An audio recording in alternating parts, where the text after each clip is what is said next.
What's going on, guys? This is Rob, and I apologize if it's a little yellowy in here. Usually I use natural light to record on my camera, and it's 11 o'clock at night, so there's no natural light outside because, you know, the sun sets. So because of that, bear with me here. Anyway, so Infinity War. All right, and God, this movie was good. I still say the Winter Soldier is better. Like Captain America 2, I think is better. But in terms of this, okay, so here's the deal. This review is gonna have spoilers because a spoiler-free review would basically come down to it was good. Thanks for watching, guys. Peace. Like that's basically would be a spoiler-free review.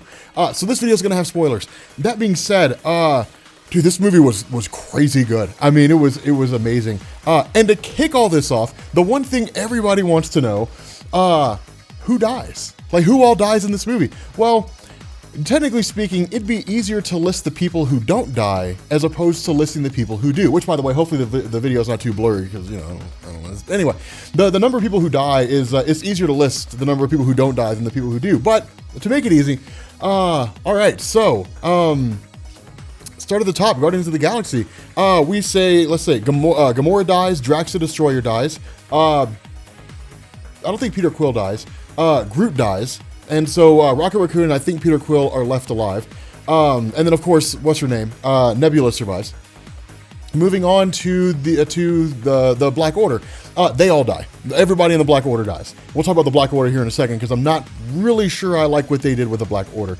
As for the Avengers, well, a couple more characters. Maria Hill dies. Nick Fury dies. You don't see Captain Marvel anywhere in the movie. You just kind of get like Nick Fury sending out. There's only one post-credit scene, by the way.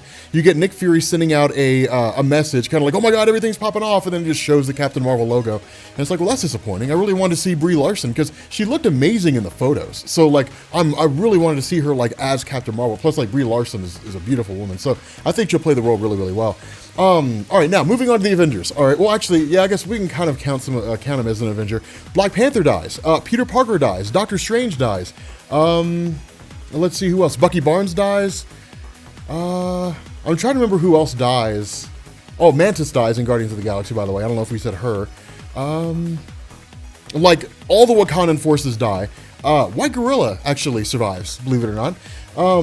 Captain America lives, Tony Stark lives. Basically, all the really popular ones live, but they culled a ton of them. I think out of the combination of the Guardians of the Galaxy, the Avengers, and all the other ancillary superheroes that we've seen along the way, I think something like 7 die. Scarlet Witch dies, Vision dies. Of course, everybody expected Vision to die. It's nuts. Like Scarlet Witch goes out like a hero. Like it's crazy. Okay, now onto the stuff about Thanos. All right, so I like what they did, but I don't like what they did. Okay, Thanos is a guy in Marvel Comics he's a nihilist. He believes life is meaningless, and he worships Mistress Death.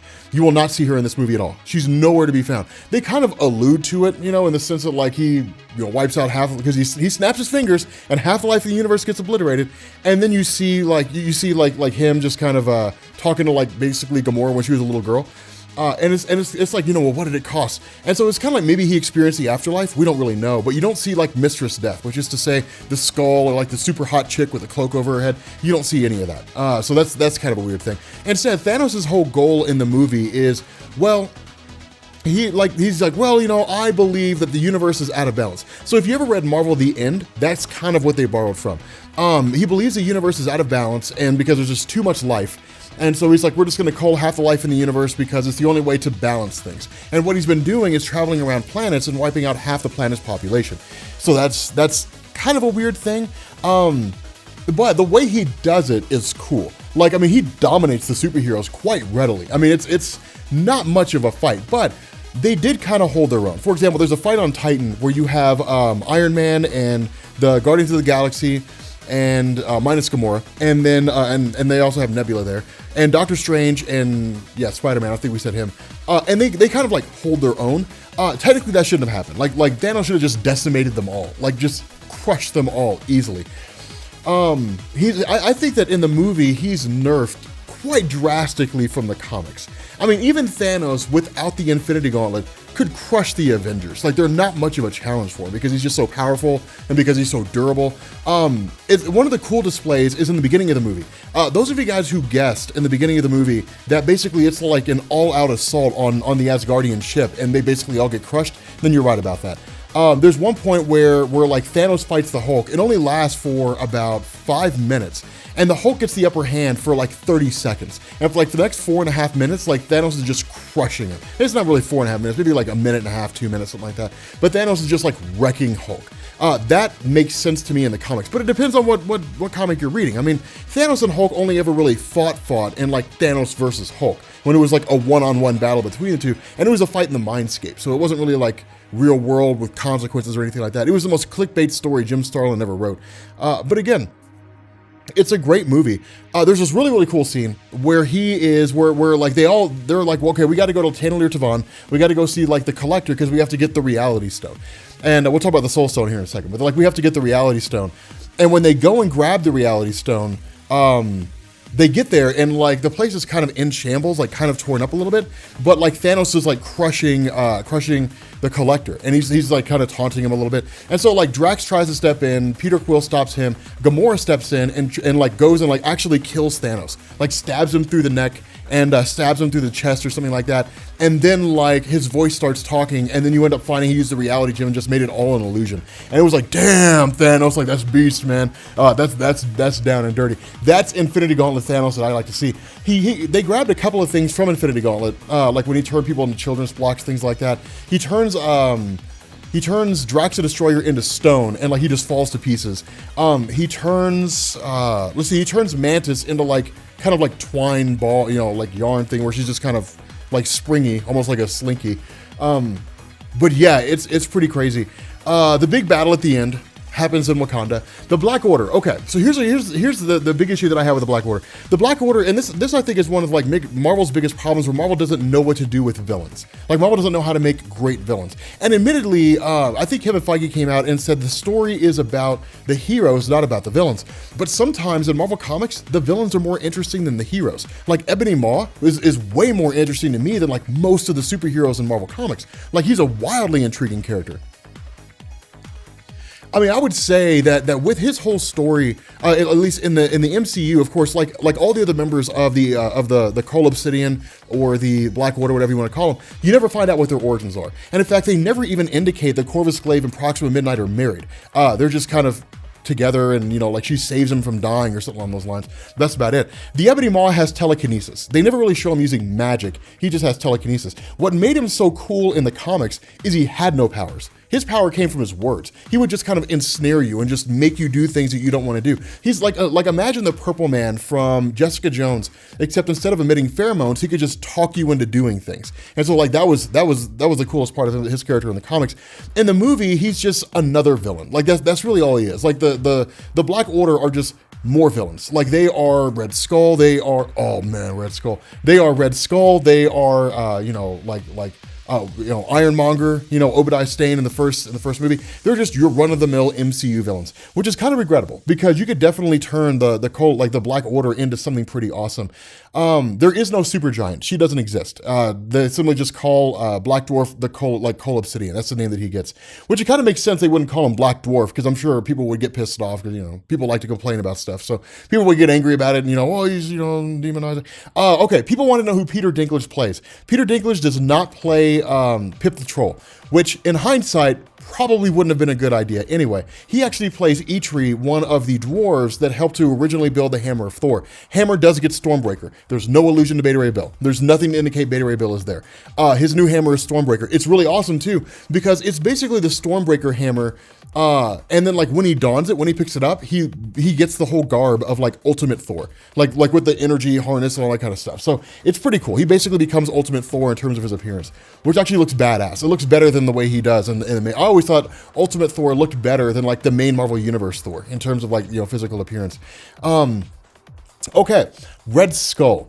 Red Skull comes back. Red Skull appears in the movie, and it's awesome. Like, what ends up happening is Thanos basically like tortures Nebula in front of Gamora. Well, he's been torturing Nebula for some time, but he shows Gamora what he's been doing with Nebula after he kidnaps Gamora when everybody's on not Titan, when they're on Nowhere, when the Guardians of the Galaxy are on Nowhere.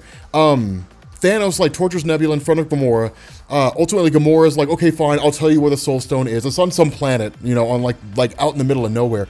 But it requires kind of like a caveat. Like, you have to sacrifice a soul to get the Soul Stone.